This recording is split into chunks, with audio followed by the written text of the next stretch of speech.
Thanks for joining us for another episode of the Love of Life podcast. Today we have a special guest that doesn't require much of an introduction, but we're going to give it to him anyway. He's the pastor of Christ Church in Moscow, Idaho. When he's not fire and brimstone from his own pulpit, he's literally burning things up himself with his very popular blog and Mablog.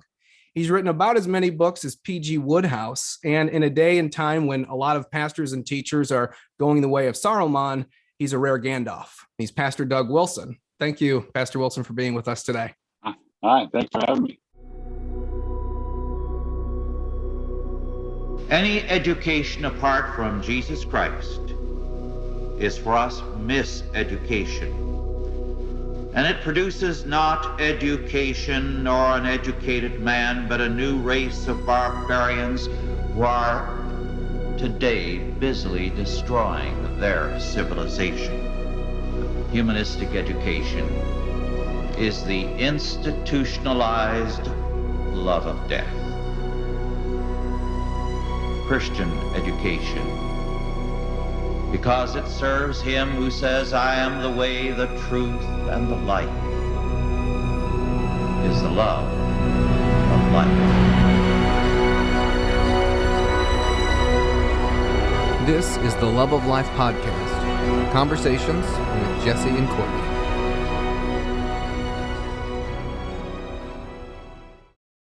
All right, very good. We got it out. So one of the things that you've said, and I really like, is that when Christians are reviled, they would go around a corner and do a little jig.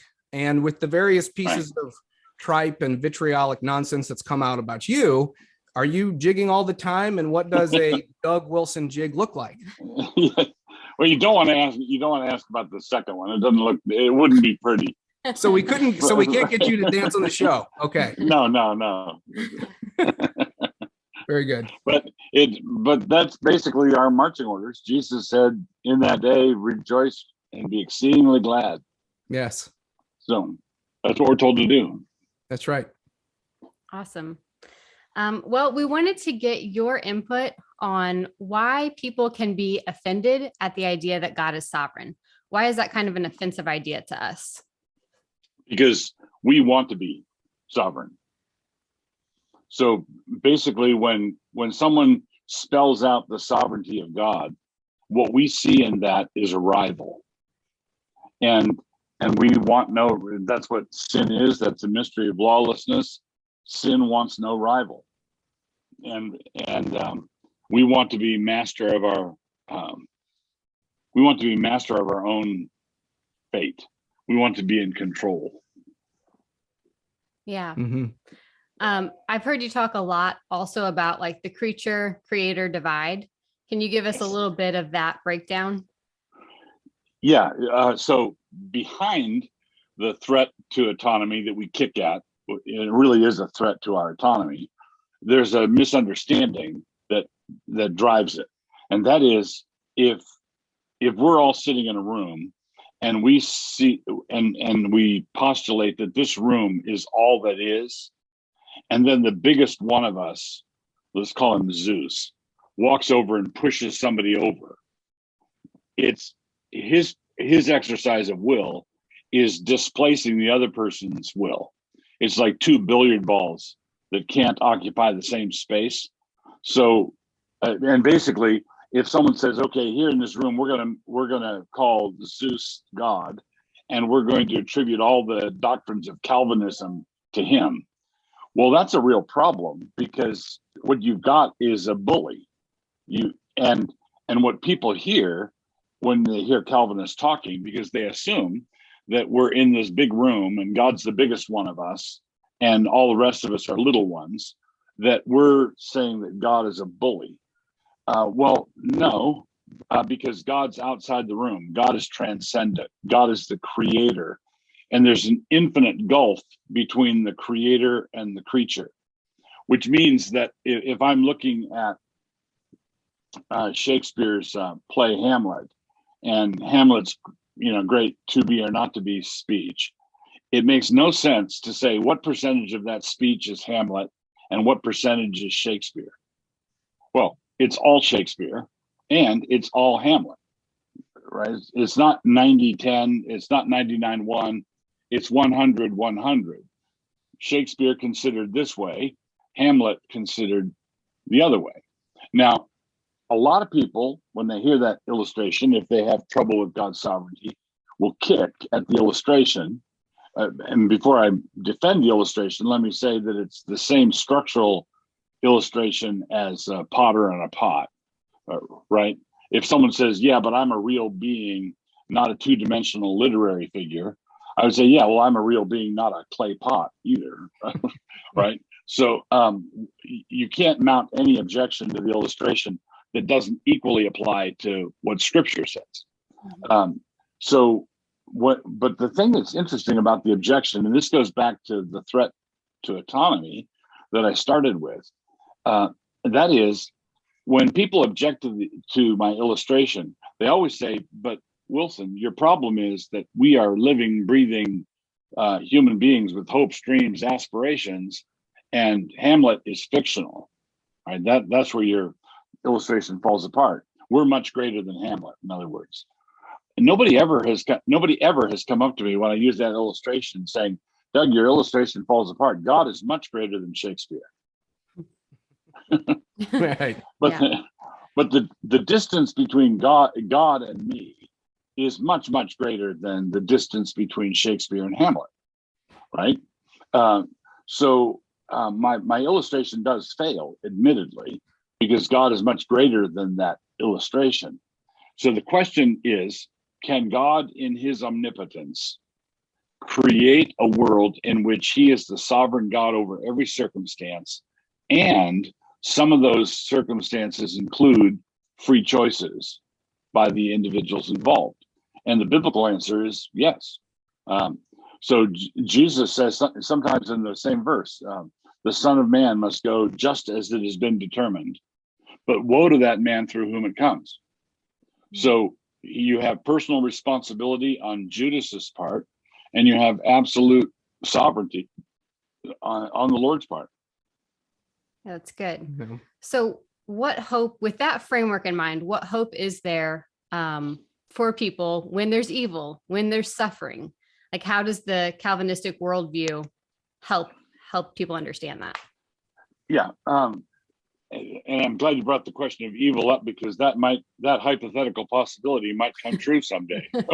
Right. Our great grandchildren might have to go through evil, dark times. So this is what it does for the problem of evil. First, it creates the problem, and then it solves the problem. And if you go with the easy way of evading the problem by denying God's sovereignty, you wind up erasing the problem. So here this is what I mean. If I asked, why would an all-sovereign, all-good God have me go through some of the things I've had to go through? Okay, why is this happening to me? Well, I have at least the possibility that God knows what he's doing, and that he's doing this with intentionality and purpose, because he wants to mold me and make me into someone who's like Christ.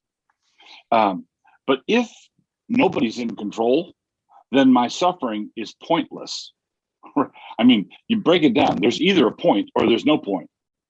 There either is meaning or there's no meaning. If there's meaning, then someone's doing it on purpose. If there's no meaning, then I just got caught in the machinery, and these things happen, right? So let's say I'm a pastor, and I'm going to visit someone in the hospital after some horrendous accident, let's say, I'm going to go there, and I'm standing in the parking lot before I go into the hospital to talk to this guy, and I pray. I'm either praying with the understanding that there's a point to this somewhere, or I've got to go in and comfort the guy in the conviction that it's pointless. And what kind of cold comfort is that?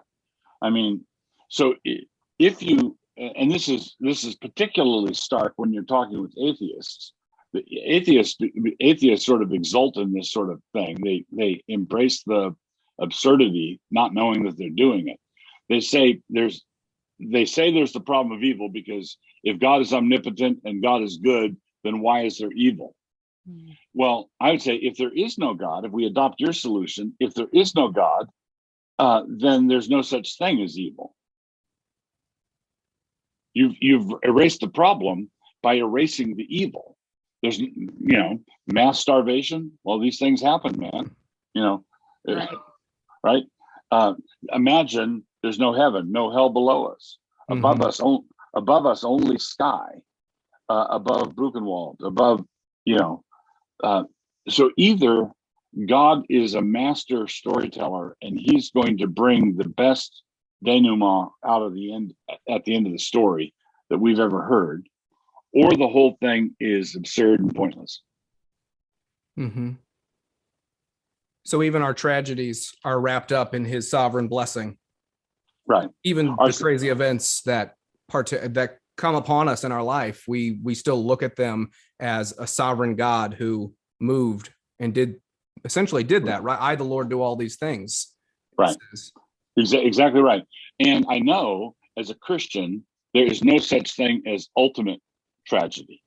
The Bible tells the history of the world, and the history of the world is a comedy. It ends with a wedding. Mm-hmm. Right? Yeah.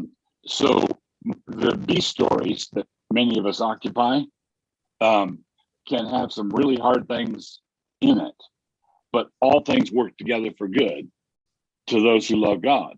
Mm-hmm. So that working together for good doesn't mean that it all works together for good in the B story. Mm-hmm. It all works together for good in the A story, and we will all be satisfied when we come to that point. We will all say, that's why. That makes sense. That clicks. Yeah. Okay. Good. Talk to us a little bit about the difference between Deuteronomic blessings and the health and wealth gospel, because a lot of us grew up with an anti-health and wealth gospel, and then when we started hearing about the Deuteronomic blessings, they can be almost misconstrued. But there is a chasm. There's a huge difference between the two. Correct? Yeah. Yes. And the chasm, the difference between the two, the chasm shows up in perhaps an unexpected place, but there is a chasm between the two. A number of years ago, if you don't mind my telling a little story, a number of years ago, I woke up in the middle of the night. I forget why, couldn't get back to sleep. And so I got up and turned on the television to see what was going on in the middle of the night. And as a result of channel surfing, I got a good 10 or 15 minutes of a health and wealth guy. The best. The best. He had the prime health and wealth slot in the middle of 2 a.m. And he was going to town preaching his health and wealth gospel. And one of the things that struck me was he had a lot of verses, right? He was able to quote many passages. Now, I think that the problem with the health and wealth approach is that it's too simple, and they take those verses, there are many verses, but they put them in the wrong context. It's like they've got a beautiful picture, but they put the wrong frame on it and hung it on the wrong wall. And this is what I mean. When I'm talking about health and wealth, I go to Hebrews 11, and it tells us we have that great hall of fame of all those people who, by faith, accomplished these different things. And then near the end, it has sort of a barrage of the people that did these things, and there were who did mighty things by means of their faith. And the list starts out in very much a health and wealth vein. There were people by their faith who conquered kingdoms, put armies to flight, saw their dead raised to life again, and you go, whoa, preach it. And then the list the list continues on. Were sawn in two, lived their lives in caves, of whom the world was not worthy, refused to, and you say, oh, these people have real hardships, okay, in this world. That makes sense? Mm-hmm. So basically, if someone says if I get some gloomy, dark amillennialist guy and he says, look, man, it's all suffering all the time, I would say, well, what about the conquering kingdoms, armies to flight? What about the people who, by faith, achieved great things in this life? And then if I'm talking to a health and wealth guy and he says it's all blessings all the time, I'd say, well, what about Isaiah Sonnet 2? It was probably Isaiah Sonnet 2 by, according to ancient extra scriptural tradition. What about Jeremiah? What about Isaiah? What about these men who suffered greatly for the kingdom and who didn't see success, worldly success in their lifetimes? Now, with that framework, I go to the book of Proverbs, right? I go to Proverbs and Deuteronomy. Proverbs gives me things that are generally true. Proverbs are proverbial. So when we're told that a lazy bum is going to have a garden full of weeds and not much to eat in the winter, that is generally true. Okay, and it's not a truth like all triangles have three sides. So all triangles have three sides is a geometric truth, and it's true by definition all the time. But a little sleep, a little slumber, a little folding of the hands to rest, and sometimes you win the lottery. Okay. And you read a story about this guy who won the lottery, but that's a man bites dog story. It's an oddity, right? Because what usually happens is poverty. What usually happens when people are meth heads or coke addicts or alcoholics or lazy, God's not mocked, and a man generally usually reaps what he sows. Okay. Now, the Deuteronomic blessings are the blessings which you receive from the hand of God, knowing that it's not automatically your birthright, right? But God bestows them on you out of his grace for the sake of Jesus Christ, because you've been walking in accordance with his covenant. And if you lose them, it's like Job. The Lord gives, the Lord takes away. Blessed be the name of the Lord. What I like to do is illustrate if all your worldly possessions are like this thing, and I hold them before the Lord like this, then the Lord can give, the Lord can take away, and blessed be the name of the Lord. Now, if I hold all my possessions like this, the Lord can still take it away, but now I've got broken fingers. Right? Right. That's good. What are some of the child rearing practices, trainings, teachings that you've seen bear the most fruit through the years, and any age, from tiny toddler to school-aged kids to teenagers? Yeah. So I'm going to start with, I want to make a distinction between principles and methods. Methods are important, and we have to employ them at some point. You have to figure out what you're going to do. So I'm not saying that methods are optional, but I think we should, sometimes parents, especially parents who are eager to bring up children who, who don't go to the penitentiary and who love Jesus. And, some parents like that oftentimes gravitate to quick fix methods, insert tab A into slot B sorts of things. And I think one of the first things you must do is understand and master the principles, and then select what method you're going to adopt. So the method would be, a methodological question would be, how old should a child be before you spank them? Or how old do they, what age should they be when you stop spanking them? Those are methodological questions. The principle that I would urge parents to think about is a mom and a dad should prioritize being in fellowship. All right. So the issue is not, did you do this or that thing? The issue is, are we in fellowship? Are we good? Can we sit down at a meal together, laugh together, tell a story? Is there a barrier between us?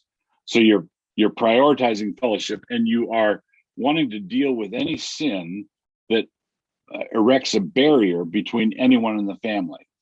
So you want to make sure that when you're disciplining in order to remove a barrier, remove the barrier to fellowship, instead of just arbitrarily handing down consequences for you did this, I'm going to do that. You should always be thinking about what the outcome needs to be. And the outcome you should want is a family that can eat together, pray together, laugh together, have a good time together. And that's not going to happen unless you're in fellowship, unless you're pursuing that. So does that make sense? Is that yeah, that's great. Yeah. Okay. So what you're driving for when a child is got the sulks or bad attitude or whatever, you say, look, that's disruptive to the fellowship of the family. You need to correct your demeanor, and this comes down to you discipline and correct and teach for attitudes, not just behavior. And you start governing. You have to discipline for your own attitude. If you're going to discipline for attitudes in the kids, then you've got to start with your own attitudes. So here's a second principle. In Galatians 6:1, it says, if any brother is overtaken in a trespass, like your 2-year-old toddler, you who are spiritual, restore such a one in a spirit of gentleness, considering yourself, lest you also be tempted. Okay. Now, just to set this up, let's say you've got a coffee table with a vase of flowers on it, and let's say your kid is just starting to explore, and they just started to stand up, and they navigate over to the coffee table, and they start playing with the vase. Okay, now when parents have a temptation of thinking that I am dealing with the vase situation, and I'm teaching my child by freaking out. I freak out. I come in, swat their hand, yell at them a little bit, and I think that I'm teaching them proper vase protocols. Okay, what I'm actually teaching them is how to freak out when things aren't going your way. Because they're going to imitate you freaking out more quickly than they're going to imitate the fact that you stay away from the vase, right? Mm-hmm. Because that's the thing that's on fire. So when I correct a child, I want it to be calm, judicious, measured, because Paul says in Galatians, you who are spiritual, restore such a one in a spirit of gentleness.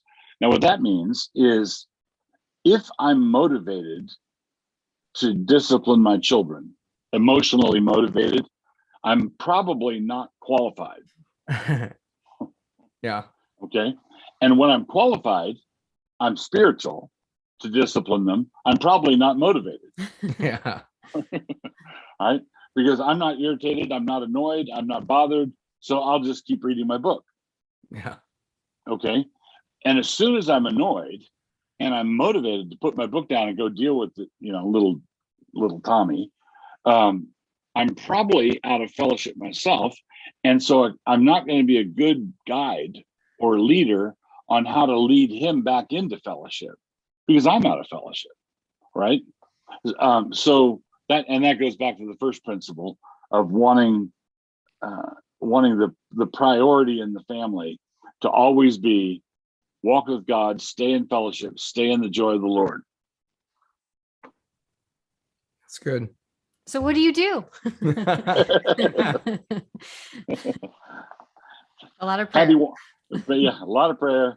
Spank them every 10 minutes. Is there a cutoff age when you stop spanking? Obviously there is. Is there? Yeah. is it based more on maturity than it actually is age? I would say generally,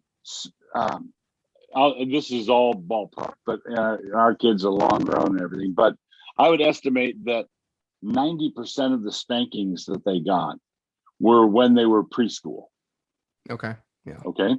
And then because you're establishing your authority, and that's when they're learning the ropes and learning everything. There were a handful of spankings through the grade school years. And I would say out of grade school, it should be rare to non-existent. Yeah. Okay. And there's an important principle that many parents miss, and that is, I think that parents ought to be a lot stricter when the kids are younger, and as the kids are getting older, you should be removing restrictions, not putting them on. What many parents do is when the kid is a preschooler and sin is either relatively cute or not doing a lot of damage, they have their fit and then they sleep it off, and no blood, no foul kind of assumption. Well, it's just you can't see the bleeding. It's internal bleeding. So what you want to do is be really strict when the kids are little, and then as they're when they're 18 and join the Navy and they're off in the Philippines, they're not going to be dealing with your house rules anymore. So you need, by the time they leave to do that, you need all the house standards and God's rules. You need them to have been internalized by that point. And so you have to prepare for the internalization, and you have to observe that. And I would say you need to observe and measure and check as the kids are going through their teenage years. So, for example, my wife and I were very strict with our kids, when they were littles. And when they would go to a friend's birthday party and they were going to be showing a movie at the birthday party, we would, and Christian families, all the kids are Christians, everybody's going to heaven. But we said, what movie? What movie? Or you might have to come home early, or we may pick you up, because we were just stricter than a lot of the other families that our kids went to school with, in a Christian school, many of them in the same church, similar standards, but we were stricter. But then as the kids got older, one of the things we did, for example, I had a talk with our standard for our household was when the kids were 16, they didn't have to check with us. They could go to any movie they wanted. That was back in the day when people used to go to movies. Right. Yeah. Long time ago. Long time ago. You may have read about it in the book. Yeah, that's right. So we said, look, we've taught you the standards and we believe you've internalized the standards. We trust you to make the decisions. Well, it was a weird thing because my kids were being passed in the opposite direction by many of their friends who'd grown up with much looser standards. And then when the fruit of that started to become apparent, the parents started to panic and started to clamp down. Right? Yeah. Oh no, nothing doing. You can't go see that awful movie. And our oldest daughter, Becca, one time was in a conversation with her friends who said, oh, my parents would kill me if I went and saw that movie. And Becca was able to say, well, my parents said, they've left it up to me. I could go see it if I wanted. What, really? Your parents? But the catch was she didn't want to. Right? Yep. And these other parents were panicking because their kids wanted to. Yeah. And so you're looking for the internalization of the standard. So one of my bylines is, your job is not to get your kids to conform to the standard. Your job is to get your kids to love the standard. That's good. Yeah, it's beautiful. That's good. Let's switch to eschatology just for a little bit. We would be remiss if we didn't talk to you about eschatology. Okay. Why is eschatology so important? Can you tell us? Because it's fun. If you're post-mill, because if you're not post-mill, it's not so much fun right now. Right. Yeah. If you're not post-mill, it's no fun at all. And so come on over. It's fun. eschatology is important because if you don't have a game plan, you're not going to be able to play the game, right? Yeah. If you think that, well, God had us come out to stand around on this football field, I'm not sure what's going on exactly. I'm not sure what we're supposed to do. Well, what are you gonna do? Well, if you're post millennial, then human history has a telos. It has a point. It has something for us to accomplish. Now, every Christian, amill, premill, postmill, every Christian believes that eternity has a point. That we all believe, every Christian is optimistic in that sense. Heaven has a point, the resurrection has a point, the great white throne judgment has a point. But postmillennialists are those who say human history has a point. Yes. All right. Next Tuesday has a point. What I do building this institution or this school or writing this book or being involved, this 1 Corinthians 15:58 is your labor in the Lord is not in vain. So the things that we do here and now, as R.C. Sproul used to say, right now counts forever. And it doesn't just count forever in the forever. It counts now. It counts in it matters historically, right? So if you believe that everything is just wandering around aimlessly, or if you believe that everything is going from bad to worse, then you're going to be, I don't know if you've ever played on an athletic team where everybody in the team went into the game deciding already that we were going to lose already. Well, lo and behold, when you go into a game believing you're going to lose, there's such a thing as a self-fulfilling prophecy. And there are many Christians who are losing when by rights we ought not to be. How can the stuff that's currently going on in America right now be going on with as many millions of evangelical Christians as we have? You know, if every evangelical Christian was a Marxist, what would be happening? If every evangelical Christian was a jihadist, what would be happening? If every golly, way more than it's happening now. So we have adopted sort of a self-defeating eschatology that says, okay, everything's falling apart. We're right on schedule. Right. Yeah. Come, Lord Jesus, Right? come today, Right. preferably, right? Right. And so we view this world, the activity of the kingdom of God in this world as God's Vietnam. Yeah. And God got himself somehow embroiled in a land war in Asia, and we're waiting for the helicoptering out of Saigon, which is the rapture. So if that's what we think is going to happen, then that's that we're going to start feeding into that. Yeah. What power does Satan have now? This is a topic among Christians of all eschatological persuasions, but what power does he actually have at this moment? I think he has the power of his lies. Okay. And even those lies are limited. So I take his binding in Revelation 20 when he's bound in the bottomless pit. I believe that he's bound with regard to his ability to deceive the nations. So I think he still has the power to deceive, but I don't think he has the power to deceive the way he had it in the Old Testament era.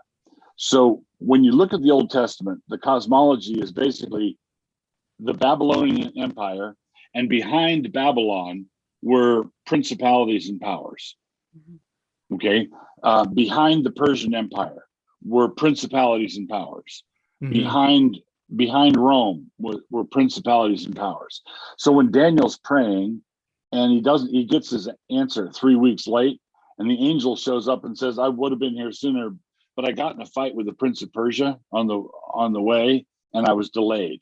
So you have this very strange setup in the Old Testament where God is sovereign over all things. Mm-hmm. Then you have mediatorial princes, many of whom were fallen, corrupt, evil, like the devil.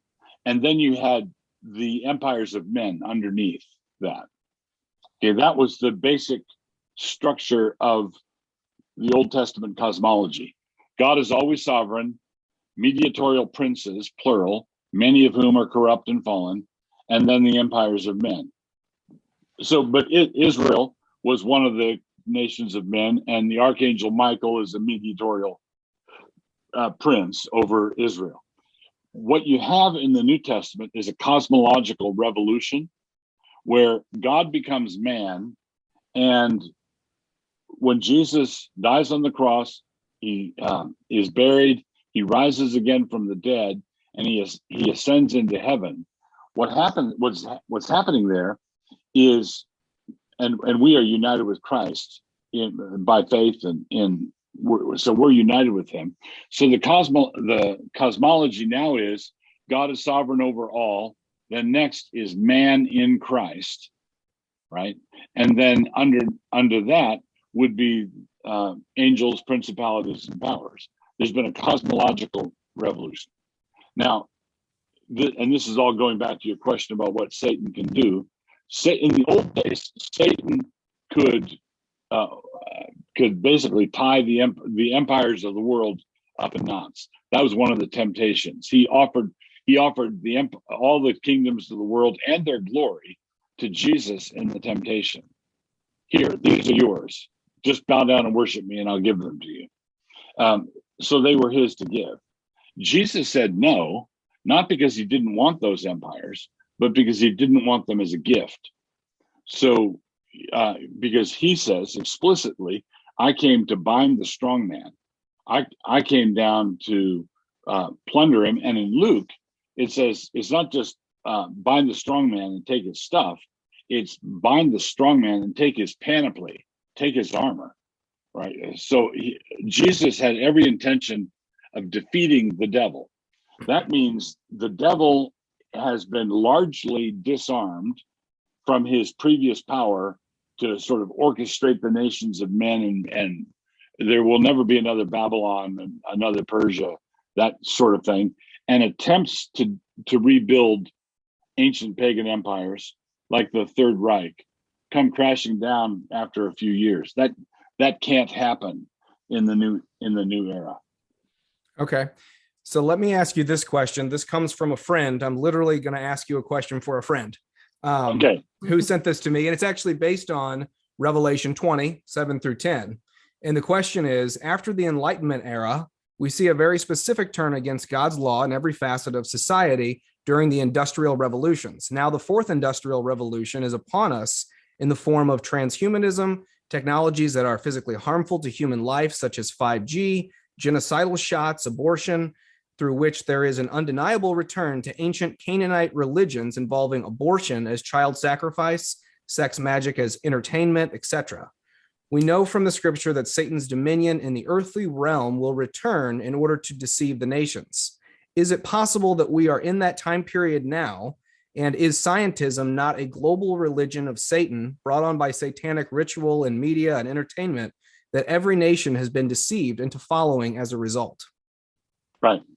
So I would say amen to almost everything in that list in terms of intention.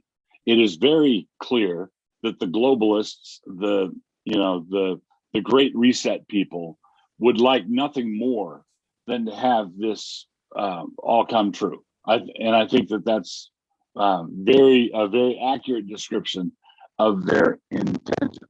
I think that it's all going to do a major faceplant. I don't think it's going to be successful, right? But I think that that's what they're going for. They're shooting the moon. They're going for it. That's okay. Very true. So do you think this possibly, though, could be this sort of what they call little season where Satan is, he essentially has power to deceive the nations once again for a short time? Right. Does that fit in with the post-mill eschatology? or not? Yeah, it could fit. It could fit in structurally. Okay. But not. So I don't think it's a contradiction to post-mill eschatology, because I think something like this will happen. But I believe that the Christianization of the world, I believe, will be much more advanced when that little season happens. Okay. Okay. So I think we would have been farther down the Christianization road before it happens, but that's just a judgment call. So a number of post-millennialists believe that there will be a little season where Satan is let loose and will have his old abilities back for a very short time. Mm-hmm. And they believe that will happen. So yeah, structurally, it could be happening now. I just don't think so.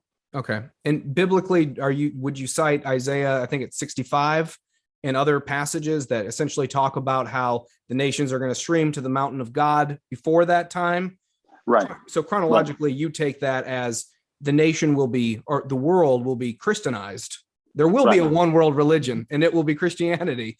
And then Satan will be sort of let out for a time and a season. Is that your understanding? Right. Yeah. Okay. So kind of, you mentioned the Great Reset. So Klaus Schwab says, the World Economic Forum executive chairman, most people have heard, he says, by 2030, you'll own nothing and be happy. By 2030, Doug Wilson says, what? Is this dismal dystopian point of view? You believe it's going to faceplant? Yeah, because one of two things is going to happen. Either the whole thing's going to come a cropper, and everybody knows that what Klaus said didn't happen, or Klaus will come to me and said, "See, 2030, you don't know nothing," and I'd say, "Yes, sir. You see me? I don't got nothing." But I would have stuff. Okay. Right. In other words, don't comply. Don't cooperate. Do you think the world will cooperate? I mean, we saw the test run, if you will, of the last 2 years of our lives. A lot of people, including evangelicals, they hook, line, sinker believed in the nonsense. That's what makes you and several other pastors different than lots of other pastors that have gone in a different way. It's kind of it's kind of been quite revealing. Right. So I think there's let's divide everything into 3 camps, not 2. Okay. So I do think that the last 2 years were a beta test for this whole thing. Okay. So how much can we get away with? How long will people put up with being locked down? What are they gonna say? What are they gonna do? And there were an awful lot of people who complied. That's one category. Then there were, among the people who didn't comply, there were the people who didn't comply because refusal to comply was the right thing to do, but they had no expectation of winning. Mm-hmm. Okay. I'm in this Alamo situation, and I'm going to go down. I'm going to go down fighting because it's the right thing to do. Okay. I am not complying, but I think that they're losing. Yeah. Okay. So I'm not complying, but I don't think they're going to be successful. And it's sort of like the Russian invasion of Ukraine is like a parable of this. Everybody assumed that if Russia invaded en masse, they'd take the whole thing in 3 days. Well, right? It's not happening. And so if you look at the most compliant population in the world, I think it would have to be the Canadians. And then then all of a sudden these truckers come from nowhere. Wait. What's happening?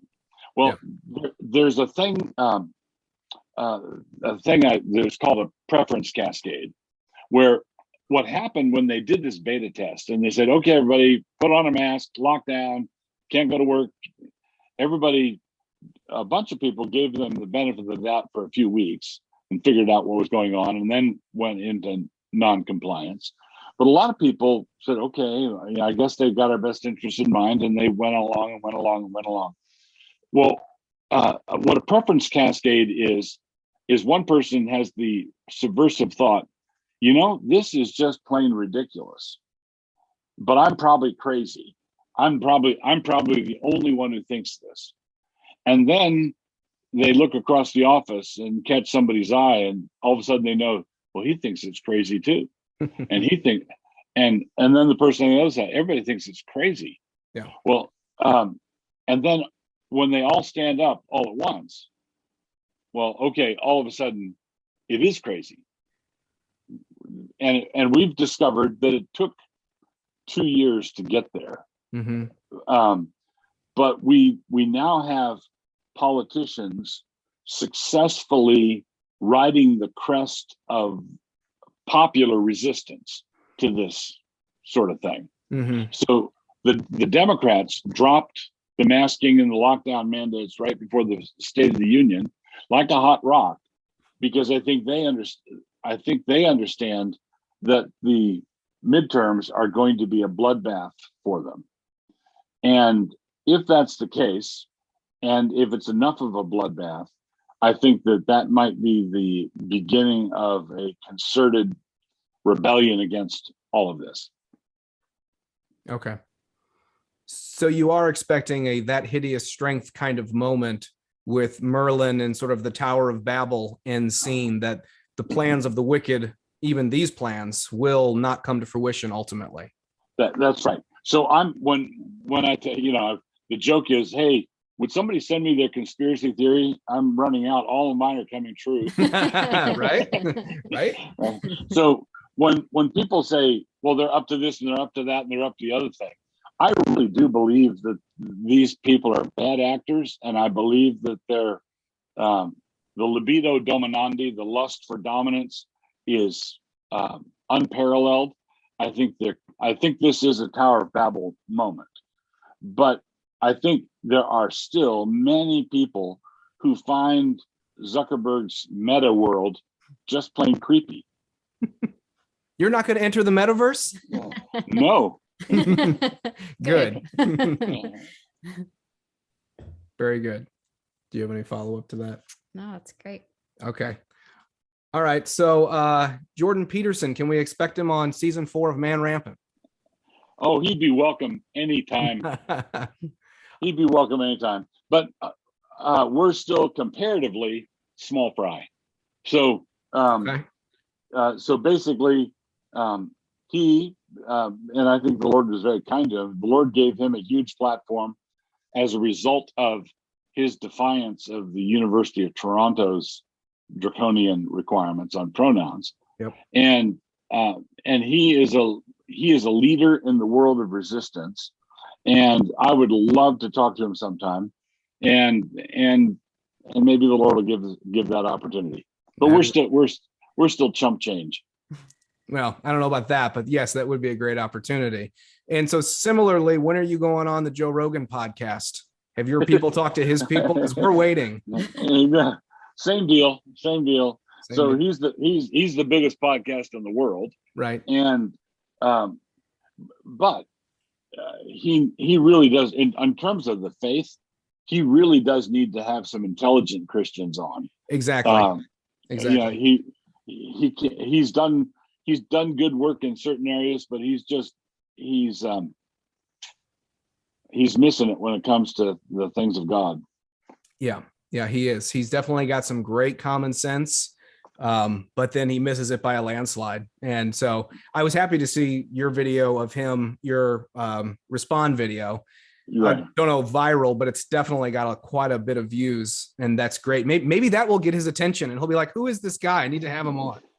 Yeah, in my Twitter feed, people periodically tweet at Ben Shapiro, Joe Rogan, and whatever the first one. Those are the two generally. Yeah. Awesome. What book of yours did you most enjoy writing? Oh, most enjoy? Yes. Okay. So there are different categories. Books that I think did the most good, books I think I enjoyed writer. I would say Ride, Sally, Ride was probably the most fun was the most fun to write. Okay, awesome. What book did the most good? Okay, I think Reforming Marriage. That That's was the true. first book I ever read by you. It was great. Right. Yeah. Yeah, yeah. Okay. What book do you hope that your great grandkids read that you wrote? Okay, I'd like one. I'd like them to read one that is that I would consider either the best that I've done or among the best. And I would say either wordsmithy or mere fundamentalism. So if you were to ask me what the best book I've done, where I'm most pleased with the structure and the composition, how it all came together, it'd probably be mere fundamentalism, and a close second would probably be wordsmithy. So because I want my great grandchildren to think that I knew how to write, I'd give them the good ones. Okay, perfect. I like it. Very good. You can punt on this question, but I did want to ask you, vasectomies. Yes, no, why? Do you have an opinion? I've listened to a lot of your videos over the years. Maybe you talk about it somewhere, but I have yet to hear your opinion or thought on vasectomies or birth control or any of that.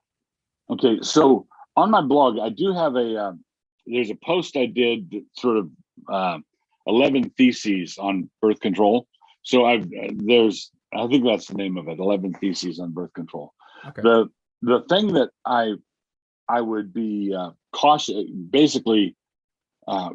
about when I'm talking to a young couple about these things, the Bible doesn't say anything explicitly about birth control as such. So I don't want to either. But the Bible does say a lot of explicit things about the blessing of fruitfulness. Children are a blessing. And so if I'm talking to, let's say, a newlywed couple, and they come in for some pastoral advice, and one of the things they ask about is birth control, I would say, well, you have to understand that abortifacients are out, or things that you can reasonably expect to be abortifacient. Those should be excluded. Barrier methods are lawful depending on what your intention is. So if your intention is, well, we want to have 1.2 children so that we can pursue our dreams and have something to put into the daycare center, then I would say you're messed up. But you're using birth control as the means of pursuing your messed upness. But birth control is the least of your problems. It's your attitude toward kids that is the problem. But if I had another couple that said, we're practicing birth control because the doctor told us that if the wife here if we don't space the kids out, she's going to have a hysterectomy after 3 kids, right? Something like that. So we're pacing ourselves because we would like to have 7 or 8 kids, and we're doing our best to get to that point. Then whatever else I say to them, their attitude toward children is fine. They're wanting to receive children as a blessing from the Lord. So I would say, okay, just be careful then the questions become prudential questions. And that leads to a vasectomy. Let's say you have a couple that have 8 kids already, and they're thinking of the husband getting a vasectomy. Okay. When they do that, if that were being done when you had 2 children, I would say, look, that's kind of a drastic, hard to reverse measure. Are you sure you want to do that? Because basically, I think the problem there would be rashness, being rash. If you have a bunch of kids and you think, it's going to be a full stretch to pay tuition for all of these kids in the Christian school to feed them all, I think I can do this, but I think I would start failing as a father if we went further. Then I would say, okay, just make sure you read all the fine print, etc. So That's a rough cut take. But if you want a detailed point by point thing, 11 Theses on birth control. Awesome.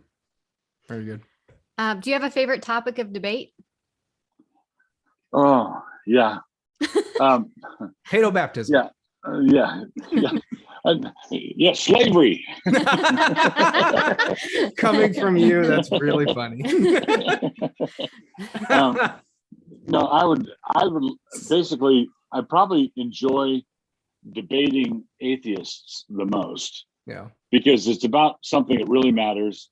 The gospel is you're debating something that all Christians agree on, and it's a very clear cut sort of thing. So I enjoy debates about the gospel and about the existence of God probably the most. Awesome. How did you and Nancy meet? So we're hitting them with zingers now. Yeah. So what happened? I was in the Navy. I was in the submarine service, so I was off on the East Coast, and my parents lived here in Moscow.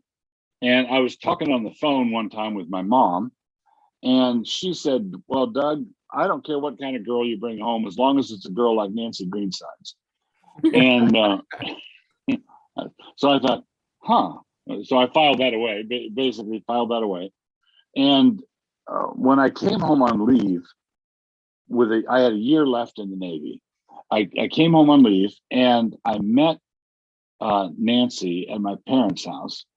And also, incidentally, coming up on 4 years ago, my wife and I moved in with my elderly dad. He's 94, and we moved in with him and his caregivers and so on.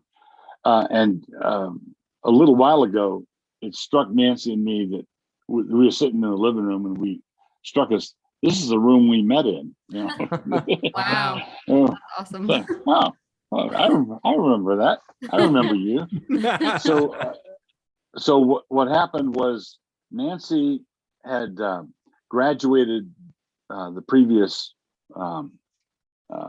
year and had gotten a job working in the Christian bookstore that my dad operated in Moscow. And she drove down from Coeur d'Alene just to confirm that she had the job that was coming up, just to shore everything up. And I was home on leave, and we met there at my parents' house. So I had a year left in the Navy, and my mom had already said this to me about Nancy Greenside. So I met her, really liked her. We hit it off. And so she was coming on staff with a Christian ministry that my dad was operating. And so I was a single sailor, and I was supporting 3 other Christian workers. And so I thought, well, I'll add Nancy to the list. She's coming on staff. She needs support. So I would then have an excuse to write her, with a monthly check. And so we corresponded for that last year.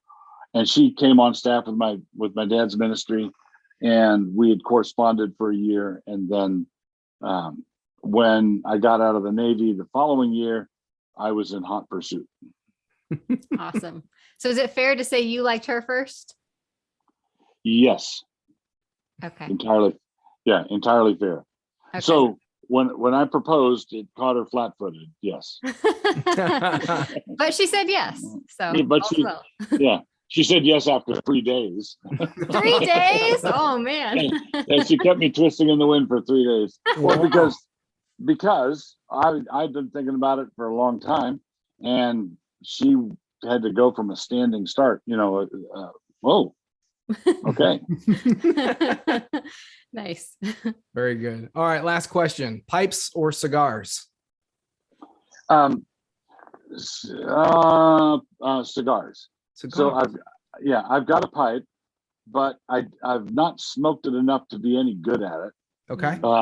It's just smoking a pipe takes talent and work, and you have to have a place to do it. And it's like and North Idaho weather is not always conducive to doing it outside. That sort of. Yeah. So basically, I'm not I'm not an avid smoker. I smoke an occasional cigar. Okay.